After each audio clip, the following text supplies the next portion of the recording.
Hello and welcome back to Karma Stories. I'm Rob and I hope you are having a wonderful day today. Today I have some stories for you from the Malicious Compliance subreddit. I don't have a whole lot to say today, so let's just go ahead and jump right in. This story comes to us from Jenfeld Marshall. Spanish airbase tried to enforce a ridiculous rule, the Great Car Registration War. This is a story from my time in the Air Force. We took part in an international exercise in Spain. For this, we deployed several aircraft and around 200 personnel to a Spanish airbase. I myself was there ahead of the main contingent with a small advance party of about 15 men to prepare everything for their arrival. One of our tasks was to register roughly 50 rented vehicles at the base gate and bring them onto the base. To do this, the Spanish authorities introduced a rule that each of us could only register 5 vehicles under our name. So we drove the vehicles up to the gate, and then each of us gradually brought in 3 to 5 cars, including registering them in our names, which was noted on the vehicle's access pass. At first, this went smoothly and we were able to hand over the vehicle keys to the comrades arriving later. However, after 2 or 3 days, problems started. An official notice was issued stating that from now on, each person was only allowed to have 1 vehicle registered under their name. So we gathered additional people and drove to the gate to transfer the excess vehicles from one person to another. The whole process took about 2 hours, but eventually it was done. That arrangement lasted for about a week. Then, suddenly, cars trying to leave the base were being turned back. The guards would no longer let them leave unless the person under whose name the car was registered was actually sitting in the vehicle. We then sought talks with the local authorities and explained that we assigned vehicles according to current operational needs, and that it was impossible to comply with this new rule. However, we were dismissed rather smugly with the explanation that if it was absolutely necessary, the vehicle could be simply re-registered. From that point on, it very much felt like deliberate harassment to me. But we still had good old malicious compliance. We instructed all soldiers that whenever time allowed, they should drive to the gate in pairs and have vehicles re-registered, either from a person who had already had a car to someone without one, or if both already had a registered vehicle, simply swap them around. Within a very short time, the guard office was completely clogged up, and the official probably had to process around 50 vehicle registration changes per day. And what can I say, after 2 days of the guard office being blocked by endless vehicle registrations, it suddenly no longer mattered whether the registered person was sitting in the car or not.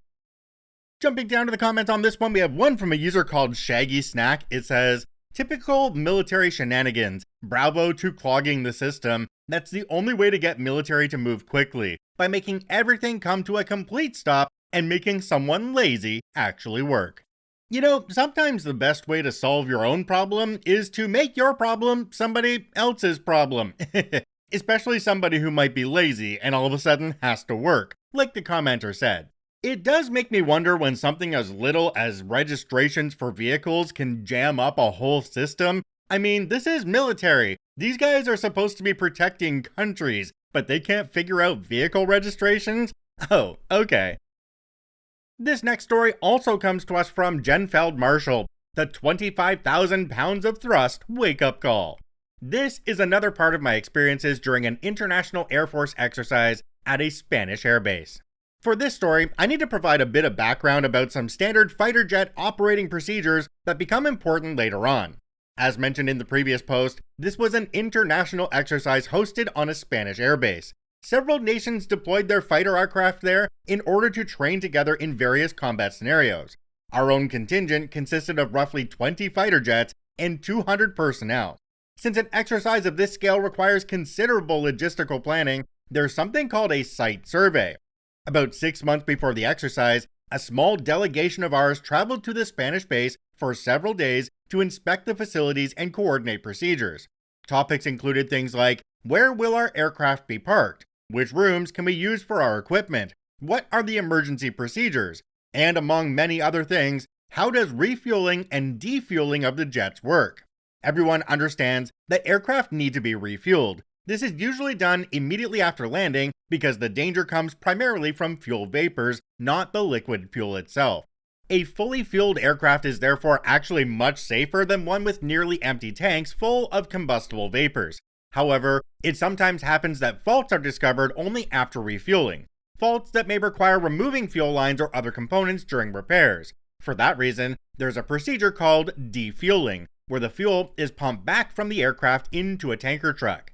During the site survey, this was approved without issue. We were simply told to notify them, and a specialized fuel truck would come and recover the fuel. Fast forward to a day during the exercise, we had already been flying successful missions alongside the other nations for several days. The aircraft landed and were refueled as usual. Afterwards, while downloading the flight data, one aircraft reported an electrical fault in one of its external fuel tanks mounted beneath the wings to extend range and endurance. After some troubleshooting, it became clear that the external tank had to be replaced and repaired in the workshop. Under normal circumstances, this is not a major job. The tank is defueled through the aircraft, removed, a replacement tank installed, and then the jet is refueled again, usually a 20 to 30 minute task. Or so we thought. When we requested the defueling truck as previously agreed during the site survey, we were suddenly told things were no longer that simple. First, a specialist would have to take a fuel sample from the aircraft. The sample would then be sent to a lab, and once the results arrived several days later, we could finally receive the tanker truck for defueling. For us, this was completely unacceptable and entirely contrary to the agreements made beforehand. Losing the aircraft for several days would have been a significant setback, since several pilots would be unable to participate in the exercise. When we complained, every reasonable compromise was rejected, and the discussion ended with the rather snarky remark, "Then just burn the fuel if it's that important." We didn't need to be told twice. Next morning, 5:30 a.m., the official exercise schedule for the day would not begin until 10 a.m. Long live Spanish snugness, and there was barely any activity on the base. A light haze hung over the airfield, and almost no sound disturbed the silence of the Spanish plateau. Yet 4 people were already awake, casually walking along the line of parked jets on the apron. Morning dew covered the aircraft with a dull shimmer, while dawn slowly prepared to give way to sunrise. It was a peaceful moment, right until 2 jet engines suddenly roared to life. We applied as much thrust as the brakes could physically hold. The asphalt behind the aircraft dried almost instantly, and beyond it lay a strip of dry earth. Sand, dust, dead vegetation, and small stones were blasted into the air, forming a massive cloud of debris that drifted roughly 100 meters straight into an open Spanish Air Force shelter. It took us about 25 minutes to burn through 1,700 kilograms of jet fuel. Shortly afterwards, the external tank was replaced, and by around 7 a.m., we were able to report the aircraft fully mission capable again, so the pilots could plan their sorties for the day. That same morning, our commanding officer was spontaneously invited to meet the Spanish base commander to explain exactly who had woken him up so early and why. Meanwhile, Spanish personnel spent a full 2 hours sweeping all the dirt and debris back out of the shelter. After we explained the situation, we were informed that from that point onward, we would be allowed to use the defueling truck without prior fuel sampling. Unfortunately, we never needed the procedure again before the exercise ended. However, the liaison officer who had suggested we just burn the fuel was later observed attending a rather lengthy meeting with the base commander himself. And had there not been aircraft launching in the meantime, you probably could have heard the commander yelling all the way to the runway. Jumping down to the comments on this one, we have one from a user called UZ Lone Wolf. It says, "Not sure why they cared so much about a fuel sample. It should have just been unload into empty truck, replace tank, put the same fuel back into the aircraft. Any contamination would be the aircraft owner's problem." You know, in this story, when they were told to just burn the fuel, I immediately envisioned like a big pool full of fuel and flames coming off of it everywhere. I guess that's kind of impractical, but it is where my mind went to first when I read burn the fuel. This story comes to us from Bison Glass 2152. That time I showed a photo of my pecker to a cop. Context: I was out in my city and I was taking a walk around with my roommate. While passing through the main square of the city, we both witnessed a movie-like chase where 3 police officers managed to corner a guy who was probably dealing nearby. I had never seen anything like that involving law enforcement before, so I decided to tell my girlfriend about it live by sending her a WhatsApp voice message. So I raised my phone to record the voice message, but then something happened. On the other side of the street, exactly where they had cornered the guy, a young policeman noticed I had my phone in my hand and shouted at me, "Hey, what are you doing?" I froze, confused. I didn't process it. I just stood there looking at him, thinking he couldn't possibly be talking to me. After 3 seconds, I saw him running toward me, still shouting, "What are you doing?" I got seriously scared, so I stretched my arms out toward him without touching him and went, "Whoa, whoa, whoa, whoa, calm down." From that moment on, the conversation went more or less like this. "What are you doing? Did you make a video?" I didn't make any video. I was sending a voice message to my girlfriend. "Go to your gallery immediately and delete that video in front of me." At that moment, I got embarrassed. Why, you might ask? Well, I remembered perfectly well that the last photo I had taken was a photo of my pecker that I had sent to my girlfriend. I wasn't afraid. I don't mince words. If there's something embarrassing to say, I say it. The damage was already done. Look, I'm not joking, but the last photo is a photo of my pecker. I don't care. Delete that video immediately. He didn't hesitate. For him, in that gallery, there was that video. Except that video didn't exist. A non-video. So, I humored him. I opened the gallery. I showed him the latest media. I opened it. He saw it. He stood there for about 2 or 3 seconds, maybe to process what he was seeing. Then he closed his eyes and looked away from the phone. "Get out of here." So we left. I was crying with laughter. My roommate was too. All in all, it was a pretty great evening. Jumping down to the comments on this one, we have one from a user called King Kuga. It says, "So the police tried to intimidate you into destroying evidence? That's not suspicious." Another commenter down below called Gozer Destructor said, "What country are you in? In the US, if you're in a public place, you're free to photograph and video record anything you can see. This cop was a petty tyrant and should be reported, unless your country's laws say different." OP responded and said, "As if the law ever stopped a cop from behaving like this, I'm not in the US. You know, after listening to this story, I'm now of the opinion that every person should have one pecker pic on their phone, even if it's not their own, and they should have it pinned to the top of their gallery, so that if something like this comes up, it's right there, and they can do the exact same thing that OP did. Alright, got that everybody? Make sure you got your pecker pics." This story comes to us from Same Development 299, outplayed by a 4-year-old. My 4-year-old son is a bit of a pest. Today was a masterclass. He woke up and decided that rage was the answer. So began a long day of working on my patience. I'm not sure if it qualifies as malicious, but he is constantly testing our rules and looking for workarounds. I'll skip the run-of-the-mill stuff and go straight to the end of the day. Keep in mind that by this point, I'm no longer trying to be the best parent. I'm mostly trying to survive till bedtime. Malicious Compliance number 1. We ate burgers. He got a snack and a glass of milk. I inform him that if he wants anything else, it'll be a fruit from the fruit bowl. He proceeds to ask for yogurt, cheese, pasta, more milk, leftovers. He basically lists the entire contents of our fridge. I do not want to leave him hungry, but I was thinking that if he was really hungry, he would go for a fruit, and then we would reassess. I reiterate that he is no longer allowed to eat any food from the fridge. From the kitchen, I start hearing weird crunching noises from the living room. I proceed from the living room to investigate. My son looks me in the eye and starts munching on a cat kibble. This doesn't come from the fridge, and then starts laughing. Beaten, I offered him to eat whatever else, but as I suspected, he wasn't hungry. At least, that expedited the toothbrushing operation for the evening.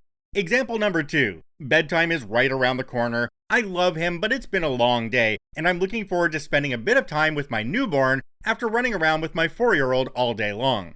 The last thing before bedtime is to go for a pre-bedtime pee. This turns into an argument about which bathroom to use. He changes his mind 30 times before I finally say, "I really don't care where you pee, just go pee." That was the wrong choice of words. I go to his room to pick a book and close the lights. He calls me to the bathroom. I walk into the bathroom and can't see him. It takes me a second to register that he's in the bathtub. Confused about what was happening, I ask what he needs. His left foot was a bit damp and he wanted help cleaning it up. Yeah, let's say that towel ended up in the washing machine. And we didn't need to flush the toilet. There really wasn't much of a fallout, I just laughed a lot and learned that I needed to use more precise language from now on. Jumping down to the comments on this one, we have one from a user called Nasus. It says, so he's being a typical 4-year-old who also has a new baby in the mix. He's testing boundaries and seeking attention. You will both be okay. A little extra love to you both. You know, I remember that stage where the younger child would try to get as much attention as they could. Oh yeah, wait, that's still happening? And the younger child is 8. I don't think it's ever going to end. Also, I think the moral to this story is that if you can't handle a child like this, use protection. This story comes to us from TerranX506. Don't microwave my muffin. Hi all, longtime lurker, and I've been sitting on this story for years. Once upon a time, I worked at a Wendy's back in high school, and at the time, they had just started to experiment with breakfast foods like coffee and muffins. The muffins came frozen. At the time, the way to prepare them was to put them in the microwave for about 30 seconds. It's a regular morning shift, and this Karen, who had already ordered, comes back up to the counter and says, "This muffin's too hot. I want one that isn't heated up." "I'm sorry, ma'am, but we have to microwave them because they come in frozen." "I don't care. I want a muffin that wasn't put in the microwave." And in a classic move, she turns around and goes back to her table.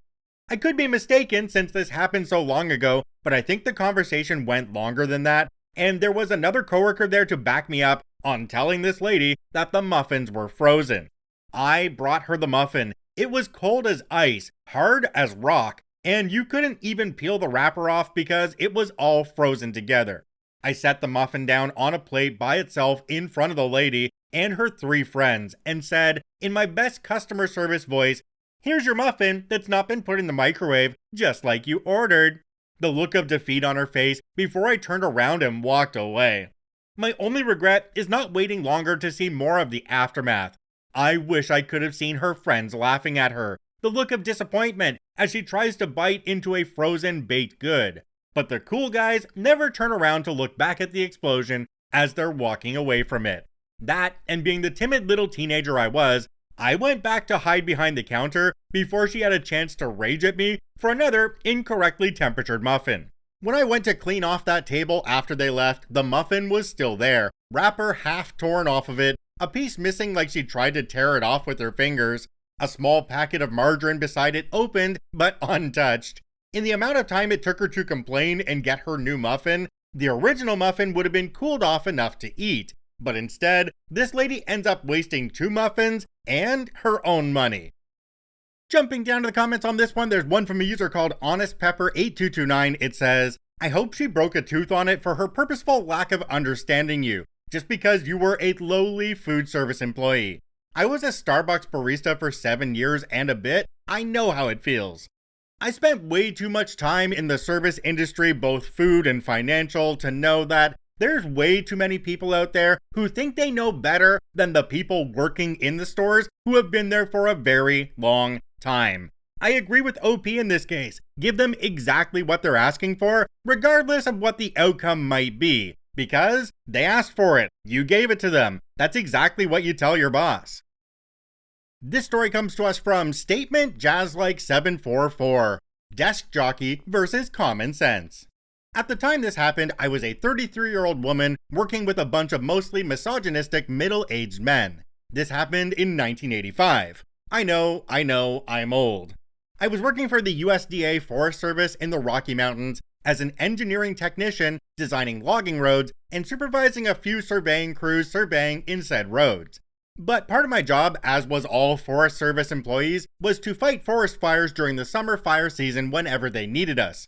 This fire happened on the district next to ours, so I was familiar with most of the roads since I like to go four-wheeling on the weekends. Instead of digging line as normal, I was assigned in the communications room manning the radios, taking requests for resupplying equipment as needed, and any other various jobs. These jobs were rotated to give a person a break from sitting at a desk for 12 hours. One day, instead of a helicopter dropping lunches to the line crews way up the nearest mountain, someone decided that a truck could make the trek up to deliver the lunches to them on an old dirt track road. I was chosen for the job. For some reason, some higher up from the regional office decided he wanted to go along to see what was happening up close. Now, in my regular job, I was used to traveling a lot of backcountry roads, been doing it for 9 years, so I was very comfortable and skillful on most roads.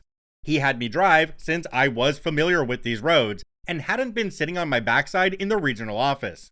A mile or so up the mountain, the road started getting narrower and narrower until it was basically just 2 tracks in the side of this steep mountain. I told my passenger that I was getting a little nervous because there was nowhere to turn around to go back down. He said to keep going, and basically being my boss, I did, until the road got so narrow and with boulders too large to go over, there was no way to keep going. I was not looking forward to backing down this narrow road 2 miles, but I knew I could. He insisted I turn around right there, on this narrow dirt track. I tried to talk him out of it, but he insisted. Now, when turning around with a steep mountain on one side and a drop-off on the other, you always point the front end toward the drop-off and the back end toward the mountain. I knew it would take a lot of mini turns and time to maneuver the pickup around, but again, was confident I could do it. In about the middle of all the turnings, with the front end pointing out, the guy insisted that I could move just a little bit further forward. Again, this is some big, high muckety-muck who could make or break my career. So, internally rolling my eyes, I inched it forward, with the truck tipping just slightly down the mountain. But when I tried to put it in reverse, we didn't move because I didn't have enough weight in the bed of the truck to get any traction. I just turned and stared at him. At least he had the decency to look a little sheepish. We ended up having to call on the radio for another truck to pull us out, and a helicopter had to deliver other lunches to the fire crews, albeit late. When the fire superintendent later asked me what happened, I told him the truth. He told me I should have trusted my original instincts, but didn't totally blame me. From what I understand, the desk jockey wasn't allowed to visit any more fires. Jumping down to the comments on this one, we have one from a user called Total Nonsense 0. It says, I fully understand why you did what you did, dealing with a high muckety-muck. The first time I've heard that phrase in the wild. But there are certain decisions that must be made by the driver, particularly when it comes to safe operating of the vehicle. This story is a great example of why that is the case. You know, there's a lot of people in the comments for this one saying that if OP had grown a spine, then they wouldn't have been in that situation. But we need to be reminded that this was happening in the 80s in a male-dominated profession and probably would have resulted in her dismissal. It's a sad fact, but unfortunately, it's true. Alright, we're going to go ahead and end this one here. If you enjoyed this episode, make sure to follow us on your preferred podcasting platform. If you're on YouTube, please drop a like on the video. It really does help us out. I thank each and every one of you for watching and listening. I hope you have a wonderful day, and we'll see you in the next one.